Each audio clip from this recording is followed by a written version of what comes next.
কতটা কমেছে এবং আরও যদি করা যায় তাহলে কি করা যায়?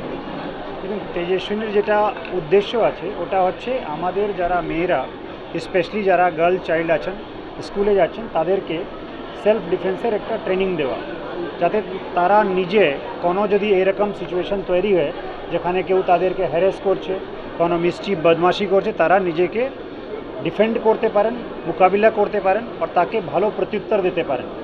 তো আমাদের একটা যে ইনিশিয়েটিভ ছিল তেজস্বিনী, আজকে ওটা 4th চ্যাপ্টার। আগে 3টা প্রোগ্রাম হয়েছে খুব সাকসেসফুলি।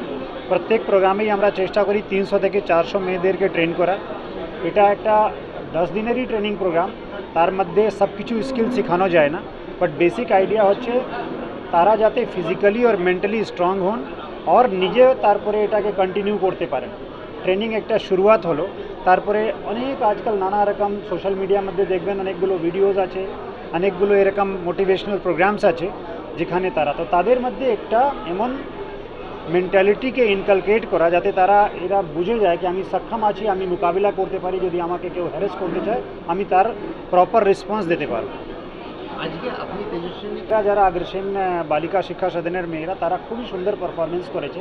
আপনারা দেখেছেন তার মধ্যে কিছু মেয়েরা এত ফিট ছিল, তাদের যে যোগা অ্যাক্টিভিটিস ছিল, তারা যে রেগুলার ব্যায়াম করছেন, তারা যে ফিট আছেন।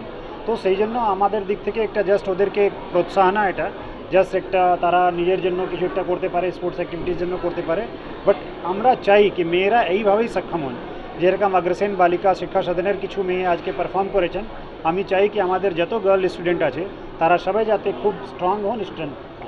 দুর্গা পুজোর আগে হাওড়া সিটি পুলিশের পক্ষ থেকে একটা স্ট্রং পুলিশ বন্দোবস্ত করা হয়।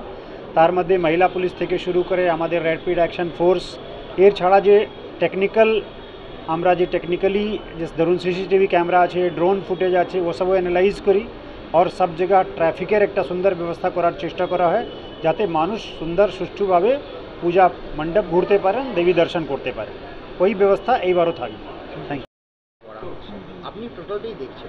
এটা হচ্ছে আমার তৃতীয়বার, প্রথম থেকে করে এসেছি, এটা তৃতীয়বার আমার এটা করা ট্রেনিং প্রজেক্ট। তো এখানে থাকবে সেলফ ডিফেন্সের বিভিন্ন কলাকৌশল, কিন্তু কলাকৌশল তো প্রথমেই ছেলে মেয়েদের দেওয়া যায় না। এখানে অনেক ছেলে মেয়ে আছে তারা কিন্তু প্র্যাকটিস ক্যারাটের নয় বা ইয়োগাও হয়তো করে না, তাই আমাদের এখানে থাকবে প্রথমে ওয়ার্ম আপ অর্থাৎ ফ্লেক্সিবিলিটি প্র্যাকটিস, তারপরে থাকবে বেসিক্স, যে বেসিক্সের উপর দাঁড়িয়ে আছে অর্থাৎ বেসিক্স অর্থাৎ গ্রামার, যে গ্রামারগুলো দিয়ে সেলফ ডিফেন্সের বিভিন্ন টেকনিকগুলো এরা শিখবে। সেই সাথে থাকবে প্রত্যেকটা ভেন্যুতে 2 দিন করে, আমি যেহেতু একজন সাইকোলজিক্যাল কাউন্সিলর এবং গ্রুমার, তো আমার প্রত্যেকবারই সিপি স্যার বলে দেন, আমি কলকাতা পুলিশ থেকেও করছি, শুধু ট্রেনিং নয়, ট্রেনিংয়ের সাথে সাথে যে নিয়মিত কাউন্সিলিং গ্রুমিং প্রয়োজন সেটা আমার ছেলে মেয়েদের পারফরমেন্স দেখলে অনেকে বুঝতে পারবেন। তো সেই কারণে তো কাউন্সেলিং থাকবে একদিন স্টুডেন্টসদের, আর একদিন থাকবে প্যারেন্টিং। গতবার থেকে যেটা প্যারেন্টিং শুরু হয়, স্যার যেটা বলেছিলেন, স্যারকে আমি রিকোয়েস্ট করেছিলাম যে কাউন্সেলিং করলে স্যার বাচ্চাদের হয়তো করলাম, কিন্তু মেন সমস্যাটা দাঁড়িয়ে থাকে অভিভাবকদের মধ্যে। অভিভাবকরা যদি ভালো থাকেন বা ভালো করে ছেলে মেয়েদের নেন তাহলে কিন্তু বাচ্চারা আরও ভালো থাকবে। তো তার কারণে একটু যদি আমি অভিভাবকত্ব বা প্যারেন্টিংটা করাতে পারি তাহলে এই প্রজেক্টটা পুরোটাই ভালো হবে। তো গতবার থেকেই এইটা অ্যাড হয়েছে প্যারেন্টিং, শুধু কাউন্সেলিং নয়। তাহলে কি থাকলো, সেলফ ডিফেন্সের টেকনিক কৌশল শেখানো এবং সেই সাথে কাউন্সেলিং এবং প্যারেন্টিং, তার ফলে প্রজেক্টটা ভীষণ ভালো হয়। হ্যাঁ,